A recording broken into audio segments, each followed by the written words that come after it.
सन 1666 की सर्दियों में पटना शहर में एक ऐसा बालक जन्मा जिसकी चमक आने वाले समय में पूरे भारत को आलोकित करने वाली थी। उस बालक का नाम था गोविंद राय, जो आगे चलकर गुरु गोविंद सिंह के नाम से जाने गए।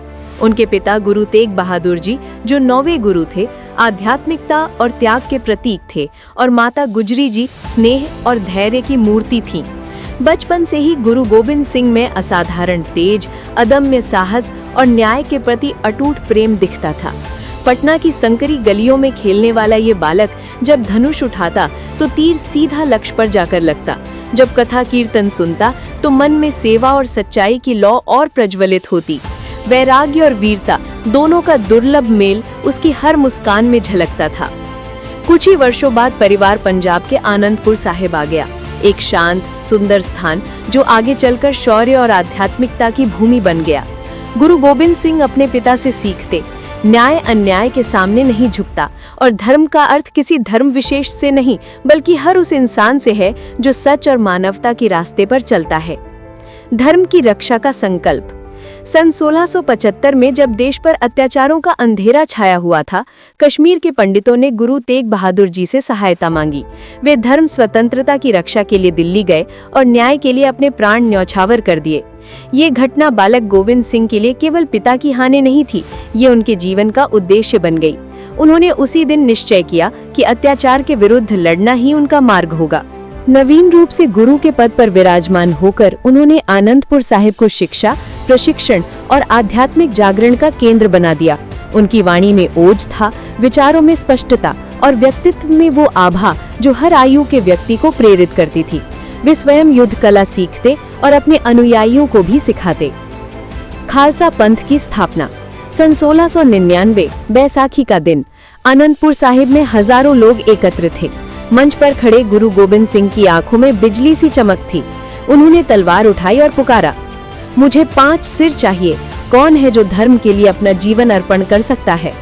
सन्नाटा छा गया, परंतु कुछ ही क्षणों बाद दयाराम, फिर धर्मदास, मुहकिम, साहिबजंद और हिम्मत राय आगे बढ़े। गुरुजी ने इन 5 को अमृत देकर सिंह और कौर का गर्वपूर्ण उपनाम दिया और उनसे कहा कि अब तुम खालसा हो, अडिग, निडर और न्याय के रक्षक। खालसा की स्थापना ने उस समय के समाज में क्रांतिकारी परिवर्तन ला दिया। जाति, मजहब, भाषा, सबके भेद मिट गए। हर व्यक्ति समान, हर व्यक्ति सैनिक भी और संत भी। गुरुजी ने स्वयं भी गोविंद सिंह नाम ग्रहण किया। युद्ध और अदम्य साहस। गुरु गोविंद सिंह का जीवन केवल आध्यात्मिक मार्गदर्शन का नहीं, बलिदान और संघर्ष का भी था। पहाड़ी राजाओं और मुगल फौजों ने बार बार उनके विरुद्ध युद्ध छेड़े, लेकिन गुरुजी का साहस कभी नहीं टूटा। चाहे भंगानी का युद्ध हो, नादौन, आनंदपुर का घेरा, हर बार उन्होंने अपनी सेना के साथ अदम्य वीरता दिखाई। आनंदपुर के घेरे के दौरान स्थिति कठिन होती गई। खाद्य सामग्री कम थी, सैनिक थक चुके थे और शत्रु की सेना कई गुना अधिक थी। अंततः मजबूरी में आनंदपुर छोड़ना पड़ा। गुरुजी का परिवार बट गया। माता गुजरी और 2 छोटे साहिबजादे जोरावर सिंह और फतेह सिंह अलग हो गए। बड़े साहिबजादे अजीत सिंह और जुझार सिंह चमकौर के युद्ध में वीर गति को प्राप्त हुए। जब गुरुजी ने अपने पुत्रों का बलिदान सुना, उनका हृदय पिता के रूप में अवश्य पिघला, परंतु गुरु के रूप में वे अपने संकल्प पर अडिग रहे। उन्होंने कहा, सिंह मेरे 4 नहीं गए, लाखों सिंह मेरे साथ खड़े हैं।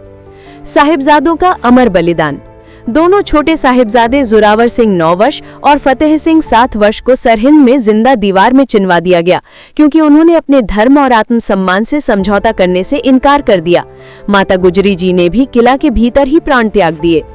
विश्व इतिहास में ऐसे साहस और त्याग की घटनाएं विरले ही मिलती हैं। गुरु गोविंद सिंह ने अपने 4 पुत्रों का बलिदान मानवता, स्वतंत्रता और धर्म की रक्षा के लिए दिया। जुगनू की समान अंधेरे में भी प्रकाश। सभी कठिनाइयों के बावजूद गुरु गोविंद सिंह ने कभी हिंसा को उद्देश्य नहीं बनाया। उन्होंने न्याय और स्वतंत्रता को अपना मिशन बनाया। वे जहां जाते लोगों में उत्साह का संचार होता। उनकी वाणी, चिड़ियों से मैं बाज लड़ाऊं, गीदड़ों को मैं शेर बनाऊं, न केवल कविता थी बल्कि समाज का रूपांतरण भी। उन्होंने जाप साहिब, चंडी दीवार, अकाल उस्तद जैसी वाणी द्वारा आध्यात्मिक शक्ति और साहस का अमृत बांटा। वे केवल तलवार के धनी नहीं थे बल्कि शब्दों के भी योद्धा थे। नंदेड़ का अंतिम अध्याय। अंततः 1708 में नंदेड़ महाराष्ट्र में गुरु गोविंद सिंह ने अपने जीवन की अंतिम सांस ली, पर जाते जाते वे सिखों को अमर संदेश दे गए, अब से गुरु ग्रंथ साहिब ही आपका जीवित गुरु होगा। इस प्रकार उन्होंने गुरु परंपरा को शाश्वत बना दिया और ये सुनिश्चित किया कि आध्यात्मिक मार्ग किसी एक व्यक्ति पर नहीं बल्कि सत ज्ञान पर आधारित रहे। गुरु गोविंद सिंह की विरासत। आज भी गुरु गोविंद सिंह का जीवन हमें सिखाता है, साहस जन्मजात नहीं संकल्प से आता है। धर्म का अर्थ किसी से द्वेष नहीं बल्कि हर किसी के अधिकारों की रक्षा है। सच्चा नेता वो है जो अपने लिए नहीं दूसरों के लिए जीता है। त्याग और सेवा ही चरित्र की असली पहचान है। उनका जीवन एक गीत की तरह है जिसमें सुर है शौर्य, ताल है आत्मबल और धुन है सत्य।